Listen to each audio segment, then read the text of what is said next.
welcome to Health Live at Seniors Today. We're delighted to have here with us once again Dr. Sanjay Rajdev.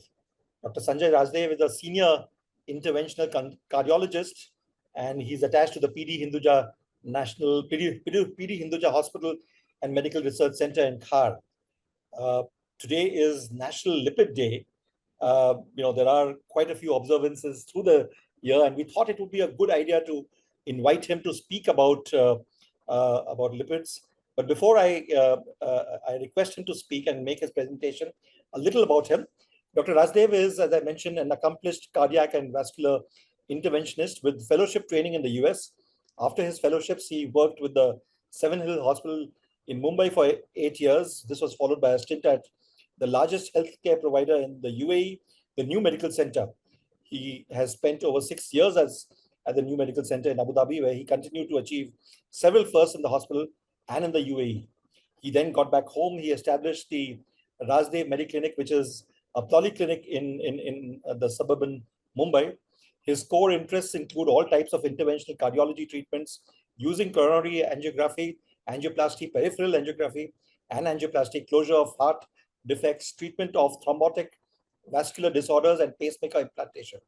He is an MBBS and MD from the Gandhi Medical College and the Hamidia Hospital in Bhopal. He has done a DM in cardiology from the GS Medical, has a fellowship in interventional cardiology at the University of Alabama at Birmingham and the Mount Sinai Medical Center in New York in USA. Today, we have invited him to speak about correct your lipids, protect your heart, a preventive approach to reducing cardiovascular risk. Welcome to once again to Health Live, Dr. Rajdev. How are you? Very good, Nashviji. Thank you for an eloquent and an exhausting introduction, I would say. I don't think I belong there. You've achieved so much in life, and I think it's only appropriate that we do justice to it. To all of you over here, sorry, there was a technology glitch that we had, which doesn't happen always, but it's just one of those days. Over to you, Doctor, for your presentation, and then we will take questions later. Yeah, sure. As Dr. Rajdev has his presentation ready, do remember that this session is advisory in nature. If you have any specific questions, you can always meet a qualified medical practitioner, or of course also connect with Dr. Rajdev at his clinic or at the PD Hinduja Hospital. Over to you, Doctor. Okay, thank you, Mr. Maheshwari, for the kind introduction. Thank you, everybody who is listening to this particular presentation. I hope I'll be making certain things clearer to the people who are listening to this broadcast, and they'll be wiser at the end of this particular broadcast. So today I'll be speaking on the lipid profile, correcting your lipids, and how does that correcting your lipids protect your heart. And again, it's a preventive approach to reducing cardiovascular risk. All of us would want to know much about how to go about preventing us rather than landing up in a hospital setting and getting treated for a cardiovascular event. So just to highlight a few things before we start is that the cardiovascular disease epidemic in India is getting worse by the day. And it is unfortunately characterized by a relatively high relative risk burden. There are more and more people getting affected by this particular disease entity. There is an earlier age of onset, and unfortunately, there is a higher case fatality. That means if you get this cardiovascular disorder, then more people are likely to die in the Indian subcontinent as compared to some of the Western people and the Western population. And unfortunately, we also encounter higher premature deaths as a result of these acute heart attacks. So that also underscores the importance of knowing about our risk factors and risk burden, so that we can take appropriate actions in the nick of time. So that leads us to wonder why Indians are at an increased risk of heart disease. So a lot of research has been done recently, which has encompassed and which has highlighted the importance of important biological differences in us and versus the other populations, mainly in the matters in which we differ from the other population in terms of lipid metabolism abnormalities, glucose metabolism, the way our body handles glucose, inflammatory states. Now, these are very important things for us to remember. Not many of us think that a heart block is because of inflammation, but it is nothing but an inflammatory disorder. There are genetic predispositions which we need to address and check, especially in people who are dying of heart problems at a younger age. And there are epigenetic influences also for the increased cardiac risk. But the main important question is, can we do anything about it? So most of us, I believe, in the seniors group must have crossed the age of 40 years. So what are we afraid of once we cross that particular age of 40 years? Are we afraid of heart attacks? Yes, for sure.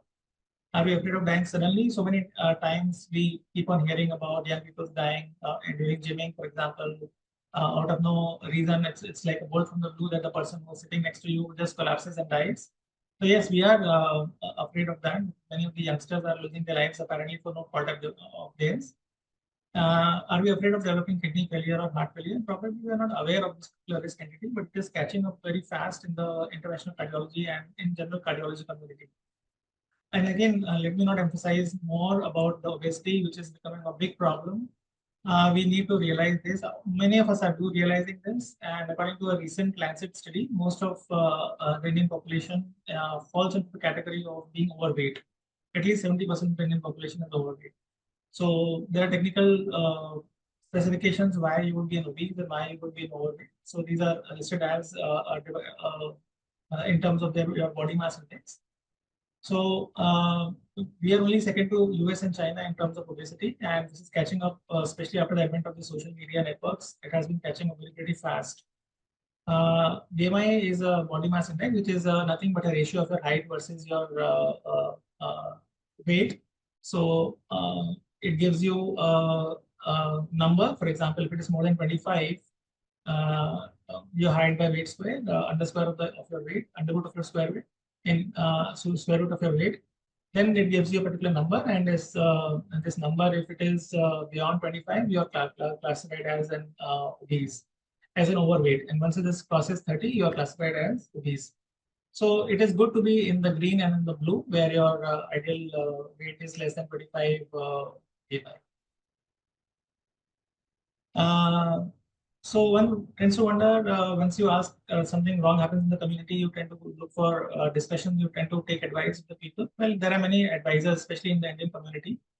And some of the common advices that come across to you, as I spoke last time also, is मेरा doctor अच्छा है, इसको दिखा दो. Some people say इसको दिखा दो. Some people also comment that उसको बहुत फायदा हुआ है, इसको भी दिखा सकते हैं. बाबा X को दिखा दो, बाबा Y को दिखा दो. और Google तो है ही. Google is the biggest baba that is around in our circumstances. We often Google to find out what is the best way forward. So let's talk about a little bit about science now. So all of us have access to doctors, usually family physicians. We often Google also. Our friends and relatives who have had a treated by a specialist, one tends to go to the same doctor. And places where doctors, where you have experience hasn't been very good, we generally tend to avoid going to those places. Seeking second opinions is becoming very common. This is rather more scientific way of reaching to the same conclusion. If a couple of specialists give you the same advice, then it is more likely to be the correct advice. We often are influenced by our experience of our friends, family, neighbors, and co-workers. And it is rather imperative that we understand that knowledge base among doctors is varied, and that leads to contradiction because everybody is not on the same page.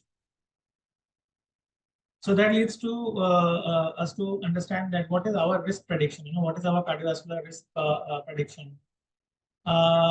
We will introduce in this particular talk to health risk scores and outcomes. There are several models of risk prediction that are available. The most common of them is the ASCVD risk prediction and outcome. ASCVD is nothing but atherosclerotic cardiovascular disease. So atherosclerotic cardiovascular disease means anatomical blockages in your heart arteries, including your coronary arteries, including your leg arteries, your brain arteries. Anywhere where there is a block, for example, then you tend to have labeled as and having suffering from ASCVD. So in general, it indicates your heart attack risk and stroke. Now there are other risk factors also, like the heart failure, which is risk prediction and outcome, cardiovascular disease risk prediction and outcome in chronic kidney disease. So there are other tools which will predict your risk of developing a heart failure, and there are other tools which will help you to develop a risk factor for developing a chronic kidney disease. Now, these things are relatively unheard of. Not many people know about it, but this is coming in a big way. And there have been newer risk prediction models called as the prevent risk factor models. But this will keep up for the next talk. Right now, we'll focus our attention on our risk of ASCVD and how to go about including cholesterol and trying to understand our cholesterol a little bit. So if you look at this guidelines, now we are guided not by the Indian set of guidelines, we are usually guided by the Americans and by the Europeans. So this is a set of guidelines which has come from the American side of it. What it indicates is that if you want to understand your risk, now what is the risk in simple terms? Your risk is your chance of dying from heart attack in the next 10 years. So let's say if you are a 40-year-old gentleman and we are trying to understand what is going to happen to you in the next 10 years. So in the 10 years, what is the theoretical probability of dying from a heart attack? That is what we are ascribing to as ASCVD risk. Now, the guidelines which are proposed by the Americans, they say that if you are an adult between 40 and 75 years of age, your clinician, your GPs and your specialist doctors should routinely assess your risk factors and calculate your 10 years risk of dying from a heart attack using PCE's pooled cohort equation. So we'll come to that. So there are two things that go in this particular guideline recommendation. One is ASCVD, the other is PCE. So we'll understand first what is ASCVD and then we'll understand subsequently what is PCE. So ASCVD, as I just discussed, is basically nothing but buildup of your plaques in the coronary artery. So if you see this yellow thing coming from left to right, on the left side it is normal. On the middle panel of this particular diagram is blocking, blockage is happening, but it is still not blocking the arteries to a significant extent. On the right side of this particular cartoon, you will see that it is causing too much of a block, and this leads to causing symptoms. So if somebody has ASCVD, it means that his arteries are on the right side of this panel. That means he has developed a block over a period of time, and this has led to a risk of heart attack. This can lead to risk of heart attack and stroke. So this is known as ASCVD events. All these risk factor prediction models, they are basically trying to understand who develops these blocks and what is the way which we can prevent these blocks from happening. And let's say if you have developed these blocks already, then how to reduce or how to prevent from getting into a heart attack risk situation. So all these people who have got these blocks in any of these arteries, which are in the legs or in the heart arteries or in the brain arteries, they are known to be suffering from something known as ASCVD. And that is what we are going to discuss today. So what contributes to this ASCVD? So apart from high cholesterol, obviously, if you have high cholesterol, it will develop in your heart arteries, causing blockages. If you have high blood pressure, that blood pressure triggers more development of injury to the interior of the arteries, and that leads to more accumulation of these lipids. Similarly, diabetes is also associated with a wide variety of inflammatory and other vascular problems, which lead to more accumulation of this cholesterol in your blood arteries. Similarly, obesity, which we just discussed, smoking, unhealthy diet, physical inactivity, family history of ASCVD. These are all risk factors for you to develop, eventually develop into an ASCVD subset. So now let's talk about the PCE. Now, PCE risk factor models, they pick up a few of the major risk factors which are known to cause ASCVD. And for example, hypertension, diabetes, high cholesterol. And these would put together all of these in a particular individual, and they give you a risk factor risk assessment score that again simply indicates that your 10-year risk of dying from a heart attack is known to you by a particular number. So some of these risk factor scores are Framingham risk score, which is one of the oldest ones. There is a risk score, which is proposed by the European Society of Cardiology. And there is an ASCVD risk score, which is proposed by the people in America. And there are newer risk factor models, as we just discussed before. So like which are CPM based, this is best suited for our next conversation. So in case we decide to talk one more time, we will focus on these newer risk factor models. So let's talk about the older and the conventional risk factor models now. So we, for our representation sake, we will take one score model, which is known as the score risk factor model, which is proposed and which is a risk factor model prevalent in the European continent. So if you look at this risk factor score, it tells you just below this 4 risk cardiovascular risk chart, a 10-year risk of fatal severity, which means the 10-year risk of dying from either a heart attack or a stroke. And if you see what are the risk factors, this is a pooled cohort equation. So what is the pooled PCE here? The pooled cohort equation is either you separate this general population into male and a female. So on the left side is women, on the right side is men. And on the left-hand panel, if you see that there are numbers 120, 140, 160, 180, this is a blood pressure measurement of this particular individual. And on the bottom hand, if you see, there is numbers written as 4, 5, 6, 7. And this is nothing but this represents your cholesterol in millimoles. And in between, if you see, which separates the women from the men, is the age of the individual, which is 70 in this particular instance illustration. you are classified as a low risk person if you have a less than 3% risk of dying from a heart attack in the next 10 years. You are classified as an intermediate risk category, which is given a theoretical number of 3 to 4%. And you are labeled as high risk and very high risk.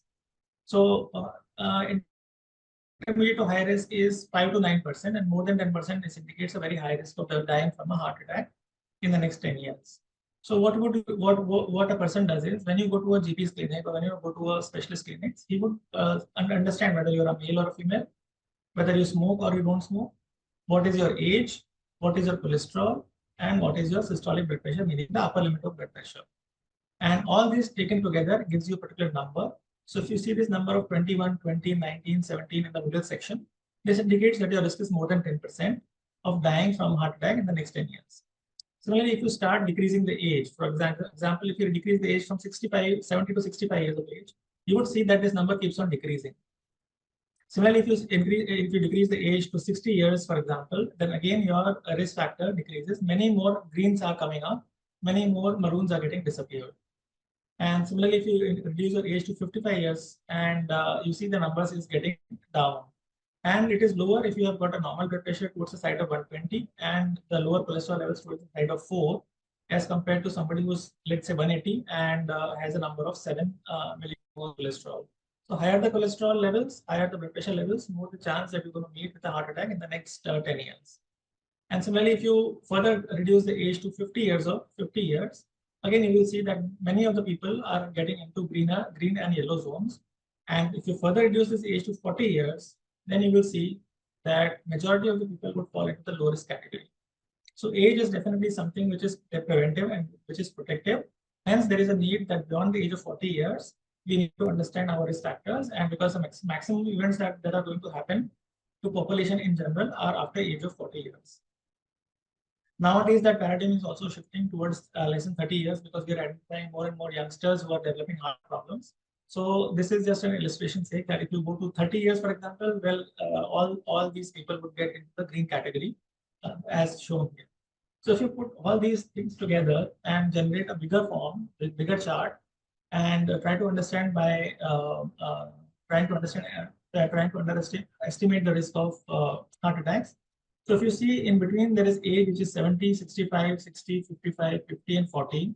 So these guidelines, they are actually recommended for people who are beyond the age of 40 years. Below the age of 40 years, there are separate guidelines, and there are separate risk factor prediction models. We are talking about somebody who is close to 40 years of age. And if you see if his cholesterol is low and if his blood pressure is normal, well, then there is not much of a risk factors which are happening. Excuse me. And similarly, if you increase the age and if you increase the cholesterol levels, if you increase the blood pressure, you are likely to find yourself into this gray, the red and the maroon zone, which is a higher and higher risk, which is happening. So similarly, this is again high risk people who are having a different varieties of risk depending upon the risk factors that are inherent to these people. So what is the need for alternative models of risk prediction? As we discussed, younger people who are less than 40 years of age are also getting stuck with heart problems. And these equations that we have just given an example of, these have been the cornerstone of the prediction of risk for the past several decades. However, nowadays we are also seeing many young patients who are coming up not only with heart blocks, but they also tend to go into heart failure and kidney failure. Now, this is something which is new. We are also trying to understand the mechanisms behind them, but this is a reality that we are confronting these days. Many young patients are developing heart failure and kidney failure, and there is a need for us to incorporate other alternative risk factor models so that we can risk stratify these younger individuals for their risk of heart failure and kidney failure also, the similar way that we are predicting the risk for dying because of a heart attack. So if it is not very simple language, simply put, this would mean that younger and younger patients are dying with heart failure and kidney failure, and we need to take into account their overweight and weight-related complications also, and come up with a model of comprehensive risk reduction or comprehensive risk stratification model, where we can not only say that your likelihood of dying from a heart disease over 10 years is this much, and your likelihood of developing a heart failure or a kidney failure is this much. There are newer models which have come up, which are predicting these risk factors also, which are predicting risk for these events also. But that is, as I told you, is beyond the scope of this work. We shall see what happens once we understand our risk pertaining to the ASCVD model. So newer approach, as I just discussed, is has been proposed, which is known as the CKM syndrome or the kidney heart failure and metabolic syndrome. But this is again beyond the scope of this talk. Today we'll focus only on the on the ASCVD. So today, being the emphasis on cholesterol, we will just discuss a few things about cholesterol. Obviously, all of us know that major heart disease risk factors are mainly three: high blood pressure, cholesterol, and diabetes. So we will not focus much on hypertension and diabetes today, but we will focus more on the cholesterol and its relationship of how it leads to heart problems in people like us who are listening to this talk. So what is high cholesterol? Is nothing but a waxy. Cholesterol is a waxy substance found in each and every cell. It is used by the body to make certain hormones and vitamin D. Too much of everything is bad, so too much of cholesterol is also bad. So what happens if the cholesterol is high? Well, if your cholesterol becomes high, then you tend to be on the right side of the cartoon that we just saw. It increases the chances of buildup of fatty acid deposits in the heart artery, and this leads to heart attacks and paralytic attacks called strokes. ASCVD, as we just discussed, is any blockages in either the heart arteries or the brain arteries or the leg arteries. And there are several studies to show that if you lower the risk of heart disease, if you can lower the levels of these cholesterol in your blood. Are there any symptoms of high cholesterol? Well, most people unfortunately have no symptoms of high cholesterol, but very occasionally some people have got fatty streaks which can be visible at parts of their exposed parts of the body, like for example on the upper eyelids or on the lower eyelids. These are cholesterol-rich deposits visible under the skin, and these are called as xanthelasma or xanthomas. Sometimes they are present on the body also, and these indicate indirectly that the levels of cholesterol in the body are on the higher side. So extra cholesterol is getting deposited not only inside the heart artery, but also on the under the skin also in certain instances. But per se does not leads to any kind of a symptoms. Just like hypertension and diabetes, unless they cause the first event, they are usually asymptomatic. Well, what causes high cholesterol? To tell you the truth, everybody has some risk of developing small fatty lumps or atheroma within inside the lining of the artery, which happens right from after a few years after birth. It starts happening in all of us. However, there are some situations which would accelerate the progression of these deposits in the heart arteries. So these would include if you're a smoker, if there's a lack of physical activity, if you're obese, if you are adhering to an unhealthy diet, increasing too much salt and fat, or if you're consuming excessive alcohol. Underlying a baseline substrate of individual who has got a propensity for developing blocks, the blocks development accelerates if you have any of one of these factors inside you also. Now, there are some modifiable factors which we can address to. There are some things which we cannot change. So the ones that we cannot change are, for example, a small family history of high cholesterol. So this would mean that any male member in your family who has developed a heart disease or stroke before they were before the age of 55 years, or a female in the family who develops similar problems before the age of 65 years. So that indicates that you're probably carrying a part of the genetic pool which is predisposing to early heart blocks. Being a male is a risk factor. So if you see the risk factor that we just discussed, all the on the right hand side, which was the male section, they had more yellow, they had more maroon and red blocks than the green and the yellow ones. So being a male also makes you predisposed to early blockages in the heart. Early menopause in women. In women, now estrogen is a protective hormone. So once they cross the age of 45, 46, 47 years, when they attain menopause, the protective effect of estrogen is no longer apparent and no longer there. So they also tend to develop blocks.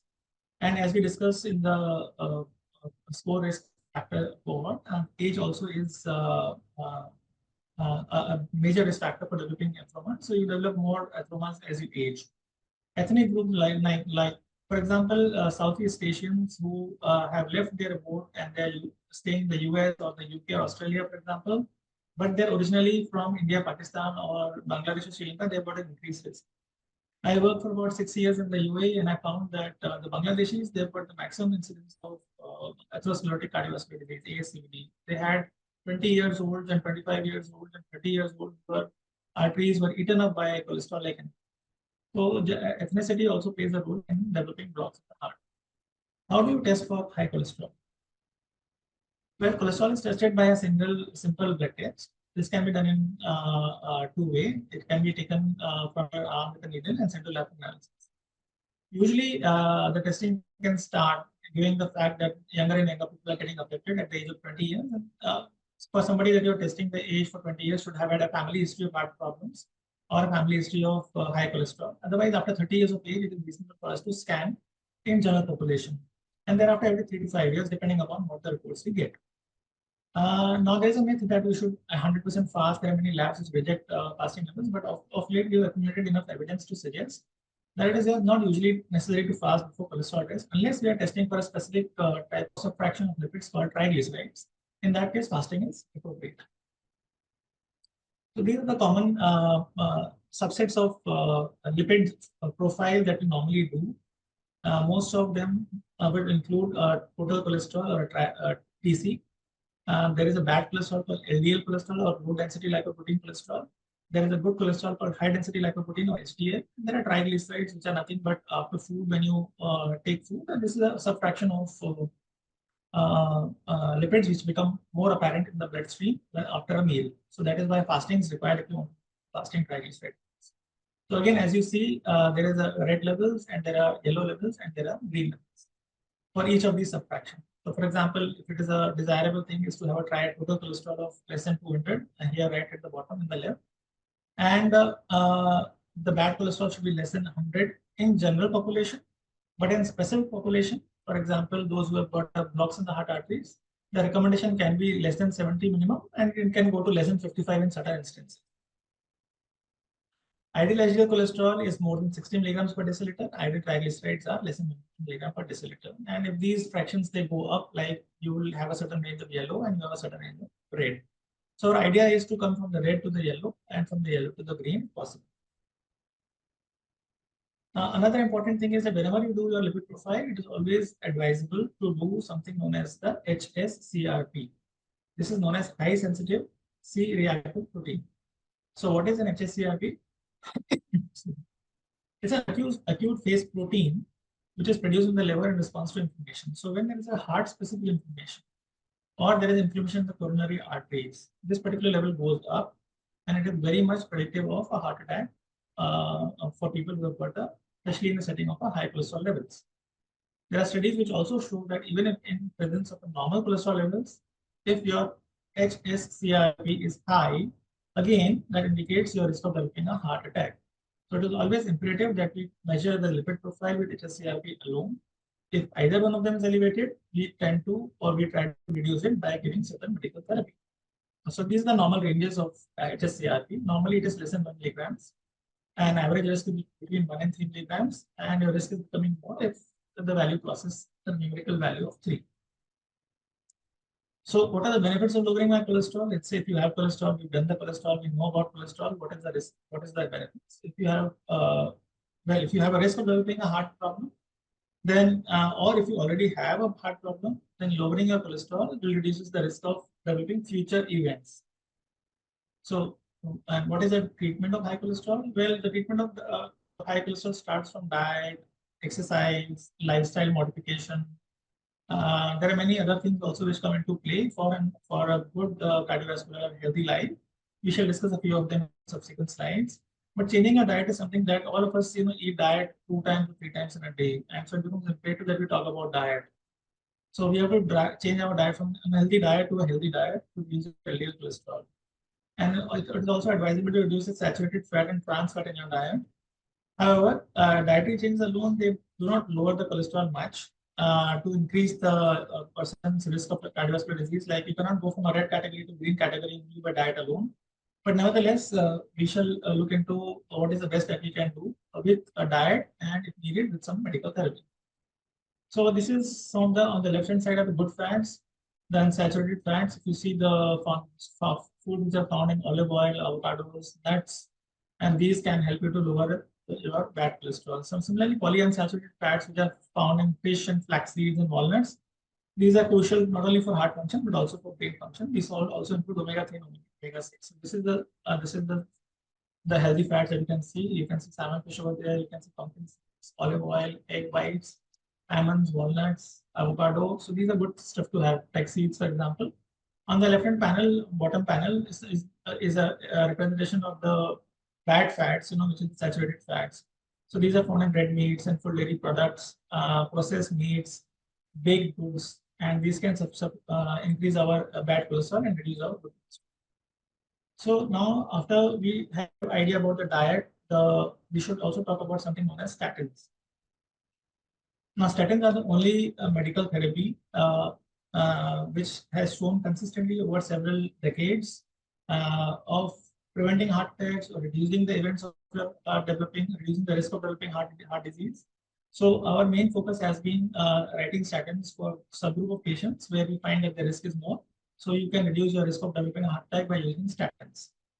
So what exactly are statins? So statins are cholesterol-lowering medical therapies which have been available for the past 30 years or more. People with diabetes, they've got a higher risk of ASCVD. So it is also required that even if you have normal cholesterol in the setting of diabetes, you put the patient on statin therapy. They help significantly to reduce the risk of heart attack, stroke, and death in people with diabetes, people without diabetes also. So there are generalized recommendations that we have made. So for persons who are in the age range of 40 to 75 years with diabetes, they should get statins. People who are either older or lesser than this age range, they should discuss with their doctors regarding their risk, and they should the use of statins should be guided by the risk factor scoring system. We shall discuss this subsequent slides. So when we talk about drugs, we also talk about side effects because most of the allopathic medications, they are not free of side effects. Statins, as the magic therapies that they are for preventing heart attacks, are also have certain concerns about the side effects. The most common side effects with statins are twofold. One is on the muscles and the other is on the liver. So people who take statins, they sometimes complain of muscle aches and pains, and sometimes about nausea and vomiting because of liver enzyme elevation. And there is a myth that diabetes happens in people who take statins, but that is not the case. Statins are safe, and benefit versus the benefit ratio is much in favor of statins when you decide to give it to somebody who is other factors for developing diabetes. So who would benefit from statin therapy? We shall discuss it in much greater details. But generally, people who have got already heart disease, they tend to develop. They benefit from statins. People who have diabetes mellitus, they benefit from statins. People who has got cholesterol, they benefit from statins. People in whom there is a risk score which is on the higher side, the maroons and the reds, they benefit better from statins. So technically speaking, anybody who has got a history of heart disease, who has got an angioplasty done, who's got a bypass procedure done, who's got a leg vascularization done, stroke or peripheral vascular disease procedure done, so they are at a risk of developing. They are likely to benefit from statin therapy. Now again, we come to some numerical numbers also. People who have got cholesterols of bad cholesterol of more than 190, that means they put it into the red category. So they will also benefit from statins. So most adults aged 40 to 75 years with diabetes, they benefit from statins. Now, if you have between 40 and 75 and your risk is high based upon the primary score or based upon the score risk score or based upon the ACD risk score, if your risk is high, you will benefit from statins. So these are recommendations from the European Society of Cardiology guidelines. That if you are asymptomatic, you don't have any symptoms, you are over 40 years of age, without any major risk factors, and if cholesterol is more than 190, then you are given a candidate for statins. Similarly, if you use one of these risk factor charts that we just discussed, you can calculate a 10-year risk of developing risk of death in 10 years, and then you can find out where you stand, what is the score, and if you are in the red category or in the maroon category, where you tend to benefit from statins. Also, you need to understand that it is not only cholesterol, but your smoking status and your blood pressure also, which plays a part in this. But that if you are combined risk factors make you at a higher risk of developing heart attack in the next 10 years, then you benefit from statin. How do we analyze the the lipids in the to estimate the risk of cardiovascular disease. Well, if you see there is 4 risk factor that takes into account total cholesterol as one of the key factors for predicting your risk. There are other factors also, other subsets of the lipid profile also that we need to take a look. So if you see this, the TC is total cholesterol is one of them, HDL cholesterol is another, LDL cholesterol is another, and triglyceride is another. So there are 4 things that we need to estimate when we do a routine lipid profile. Now, why do I say routine lipid profile? Because there is a specialized lipid profile also available. If you are at high risk, or if you have got a family history of young people dying in your family, then you need to do a special lipid profile also. But for general population, routine lipid profile, which includes total cholesterol, HDL cholesterol, LDL cholesterol, and triglyceride, is sufficient. In certain subset of patients where we want to have further information about the lipid profile abnormalities, something which is known as a non-HDL cholesterol is recommended to be assessed. Now, this is specifically so if their triglycerides are very high, if they're diabetic, or if they've got a very low LDL-C cholesterol. Now, we come to another thing called as an ApoB analysis. So, lipids are these are essentially lipoproteins. So, these are a combination of proteins and lipids. And ApoB is one such lipoprotein in the blood, which also predictive of risk factors of dying from heart attack in the future, but it is not really recommended to be measured. However, if there is a measure where if there is a family where there is a high risk of cardiovascular events which have happened already in the family, or the individual risk is high, then this additional analysis of ApoB, which is again a lipid fraction in combination with the protein, it helps you to further stratify. Similarly, lipoprotein A, again, this is a very small lipoprotein, proteinish moiety in the lipid pool. And this also we must measure if there's a family history of premature heart disease, or if you want to say that, you want to further classify, we want to further understanding about the heart problem in that particular family or in that particular individual. So these are special lipid profile things, LPA, ApoB, etc., which will help us to further stratify a particular individual. So now that we have the stratification done and estimated the lipid profile, what do we do next? Well, next we do treatment. How do we treat? Well, as I discussed earlier, the treatment and goals for cardiovascular disease prevention, they start with diet and exercise. The medicines are an integral part of the risk reduction regimen, but mainly we focus on diet and exercise for individuals in general, unless they are deemed to be very high risk, where we educate taking statins right up front. So some of the things which all of us know, just to kind of revise all of us, is to quit smoking or no exposure to tobacco in any form.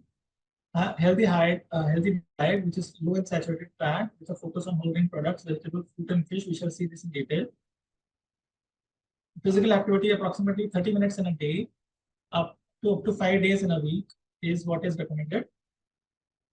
Our BMI, which is as we discussed, the ratio of the height and the weight, and the waist circumferences should be in order, and a blood pressure of less than 140/90 is recommended. So this is definitely needs to be done either by diet, lifestyle modification, which means weight reduction, consuming less of salt, consuming more of potassium,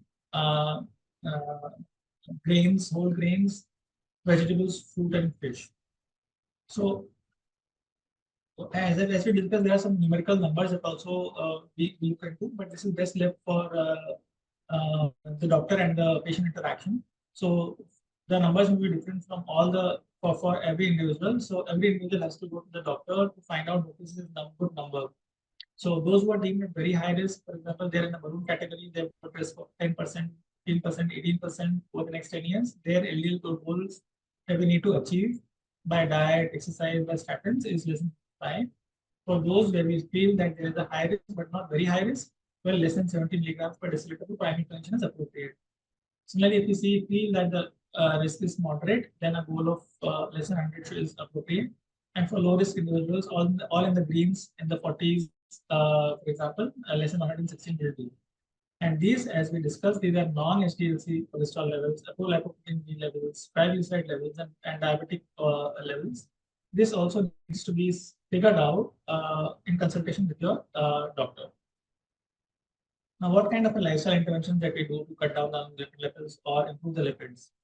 Well, in general, if we talk about reducing the total cholesterol levels, so this is total cholesterol is something that we use for risk factor prediction.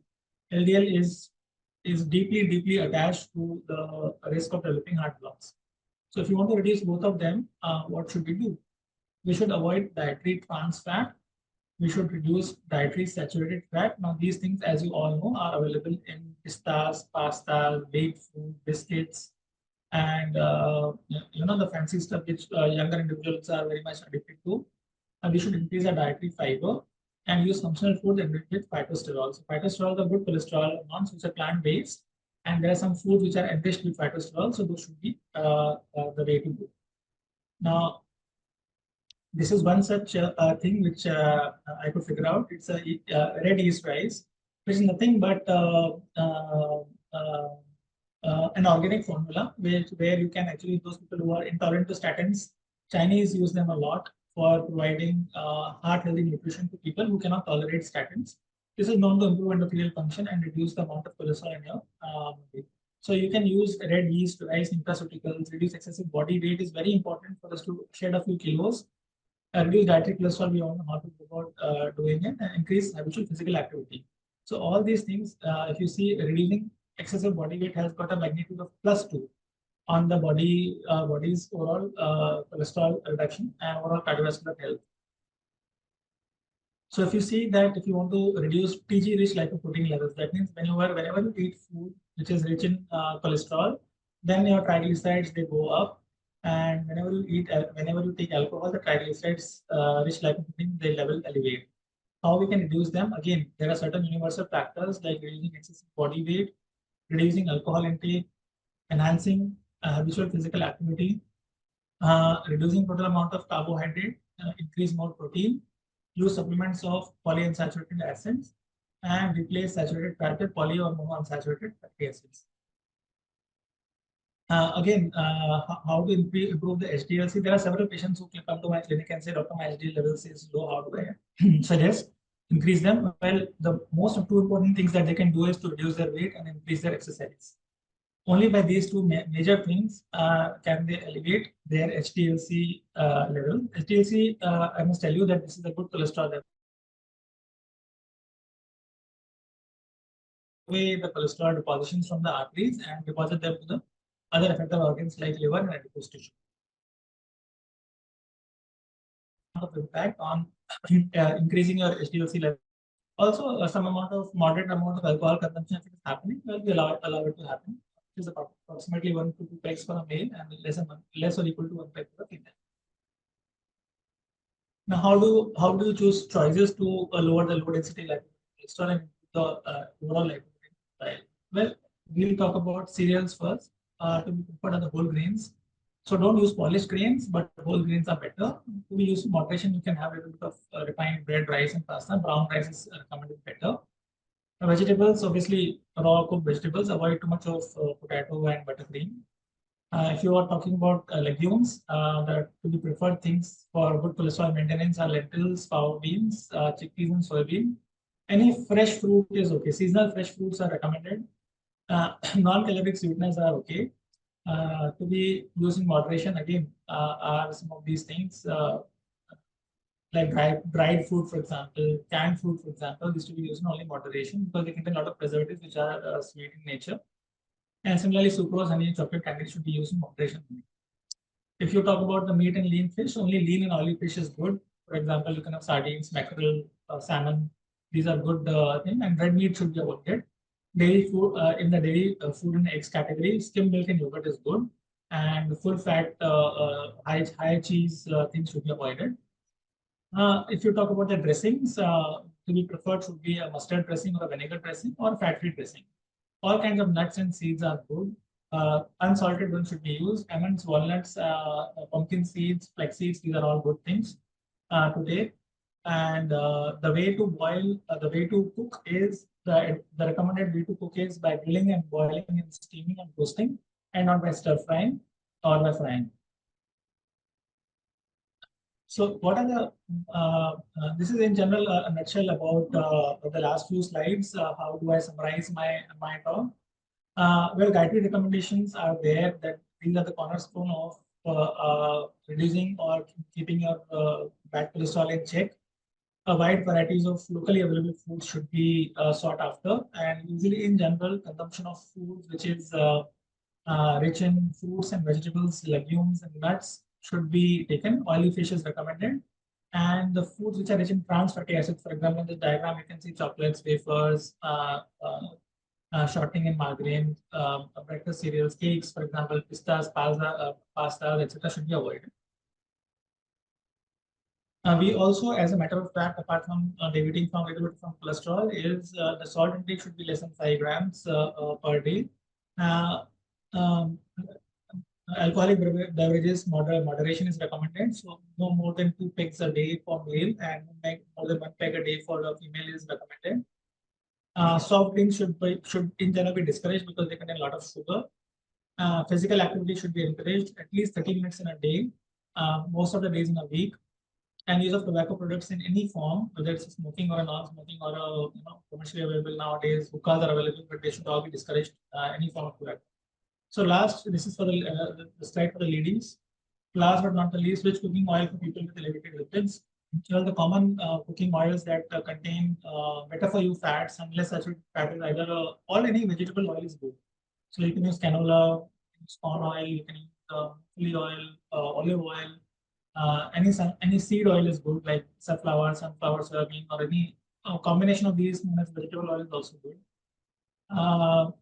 In general, a combination of 2 oils is recommended. So, for example, you can use any of the vegetable oils and for 5 days in a week and use olive oil, for example, 2 days in a week. Now, there are varieties of olive oil which are available for frying also.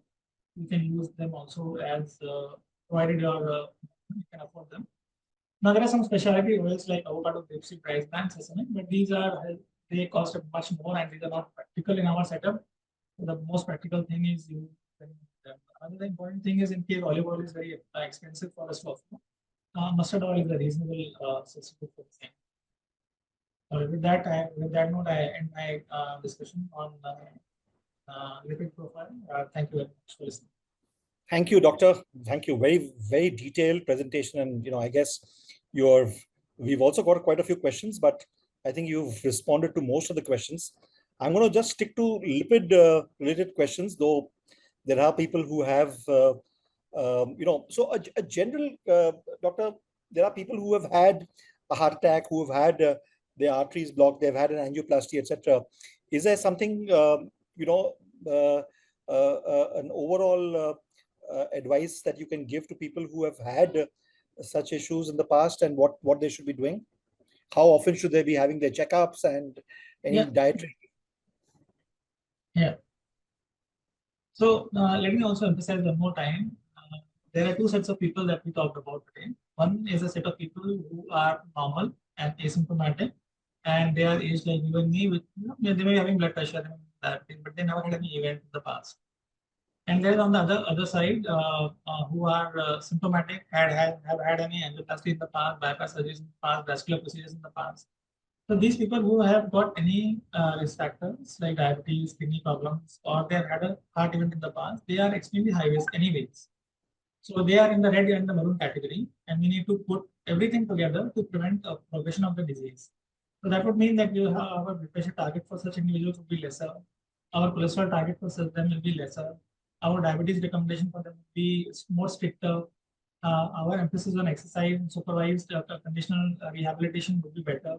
Would be like more, will be more likely to enforce them than some of the people who are not suffering from this. Now, these risk factor models that we just discussed about, the European score system that we just discussed about, is for individuals who are 40 and 70. They usually do not have many of these risk factors. They may be smoking, for example. They have lipid cholesterol elevation, for example. They may have some kind of blood pressure elevation, for example. These are the individuals where we need to risk stratify them. So now, for people who already have a heart event happening already or happened already, then they are inherently in a very high risk category. They are in the oranges and the maroons, and we need to bring them down from there into the yellow category, then into the greener category. So more emphasis will be there. Their goals will be stricter. Talk about blood pressure, talk about smoking cessation, talk about alcohol consumption, talk about restful sleep about 7 hours in a day, talk about enrollment in a cardiac rehab program. So all these factors will have to be emphasized on such high risk individuals to a significant more extent than that I would do for somebody who haven't had any of these events in the past. So the idea is that Right. higher the risk, more the emphasis and more the risk reduction done by lowering the cholesterol level, lowering the sugar levels, lowering the blood pressure. Right. Doctor, we have a question from Jaya Prasad, who's 67. She says her triglyceride is 191, which is shows a borderline 150 to 199. How serious is it when interpreted when VLDL is 38 as compared to less 30 recommended in reference? Not much, I would say. She just has a mild abnormality. I would be more inclined to ask her what is her LDL levels and what are the cholesterol levels. Right. She can only do, she can get away by doing only diet and exercise. At this point in time, statins I don't recommend based upon the LDL, based upon the lipid profile per se. If she's a diabetic or not diabetic, does she have high blood pressure or not? There are a lot many factors that we need to put into account to give her a better perspective. But with this lipid profile alone, she does not require any statin therapy. She just needs low-fat diet. Garlic, for example, increase the garlic diet. Take flax seeds every day, 1 teaspoon. That should pretty much do that. And low-fat diet. Right. Doctor, there's a question about statin that you've mentioned. You've gone into detail on that. But the Shamla Ravi asks, what is the safest statin to correct high cholesterol without affecting the kidney, liver, and muscles? See, there's nothing like a safer statin on nothing. But as I told you, the statins, they cause two major side effects. One is on the liver, the other is on the muscle. So there are many statins available. Commonly, we use 2 types of statins, which are very effective. This one is atorvastatin, and the second is known as rosuvastatin. So these are the commonly used statins. But let's say if somebody develops problems as a result of taking these statins, they may resort to something called as a quote-unquote safer statin, is known as a pitavastatin. It starts with a P, P as in Peter, is pitavastatin. Pitavastatin, among people who are not able to tolerate the regular statins, we resort to a weaker statin called as the pitavastatin, which is a bit weaker, but is more safer in terms of your liver and muscle damage. Right. Thank you. Just for the information of everybody, this presentation and this entire session, the recording will be on the Seniors Today website on Monday evening. So if you've, you can go through doctor's presentation once again with ease, and you can make some notes, etc. We have a question from Mr. Gyan Chandra Shukla. He says, I'm taking Thionorm 100 mcg and Concord 5, Roosevelt 10, and Xarelto 20 for my heart. Now my lipid profile is normal and cholesterol is below 150. My weight is 90. I'm taking these medicines since 2011 when I had angina pain. Should I continue with these? Yeah, I mean, if angina is a problem, then definitely that indicates that the block is more than 70%. Definitely, you are a good candidate for statin therapy for a long time to come. I think your weight 90 kilograms looks a little bit excessive to me, but it would be nice if you follow with your regular doctor to find out what are your target levels. Angina would mean it's a clinical angina, or it is a angiographically proven angina, or whether it's a specialist proven angina. So I need to look into it, the authenticity and the credibility of the angina symptom that he's complaining of. If it is proven that he has got different angina, well, definitely he would require better levels of LDL cholesterol. Maybe he needs an upgrade of his cholesterol medication. So it all depends on how important and where does he fall in that risk chart. And if his risk is on the higher side, we need to bring his lipids and other stuff down. So that is best done not by a single cholesterol value that he is sharing with us, but in consultation with the doctor for comprehensive overall risk stratification and appropriate medical therapy to achieve the goals which we are wanting to achieve. Right. Thank you very much, Doctor. We have got a few more questions, but we are running out of time, so we will not be able to take the questions. But Doctor, I have one small request to you. In the world around us, there is a whole lot of things that are happening. There is a lot of stress that people have. Is there some message that you can give to people who have assembled here that yes, there is a fair amount of stress around in the geopolitical scenario? Is there something that they can do to de-stress themselves and not let it affect their health? Yeah, absolutely. I mean, that's a very valid point that you raised. Whosoever works in my outpatient clinic, the first thing that I write in my assessment sheet is yoga and pranayama. So strongly emphasize that those who are already doing yoga and pranayama, they must be well aware about the good effects of this particular exercise. And those who are not doing it, they can start looking into the Googles and see a couple of exercises, 5 minutes or 7 minutes of spending time with themselves in the morning. It goes a long way in de-stressing. It goes a long way in improving their physical agility, and improves a long way in going and relaxing calming your mind also. So definitely yoga, for spending about 5-10 minutes for a daily yoga, is absolutely a bliss. If you can pursue that in some form or the other, that is highly recommended. And pranayama is simple, or just deep breathing exercise, closing one nostril. And then leaving it to the same nostril, using it again a couple of doing with alternatively closing one nostril at a time, and then trying to deep inhale. See if you can do set of 5, set of 10, and you can do multiple repetitions scattered throughout the day. These are small things which will help go a long way. Weight reduction is the most important thing I would recommend apart from regular exercise. If you can reduce even a few kilos, that will change your entire clinical profile to a very significantly better state.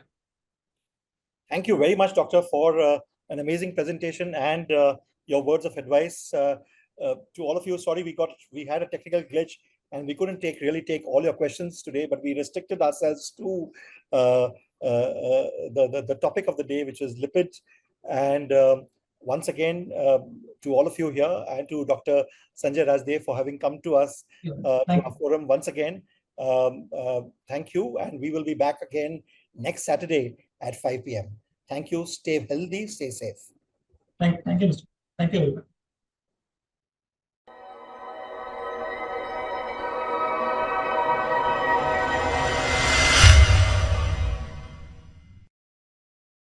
Subscribe now and press the bell icon. Never miss an update.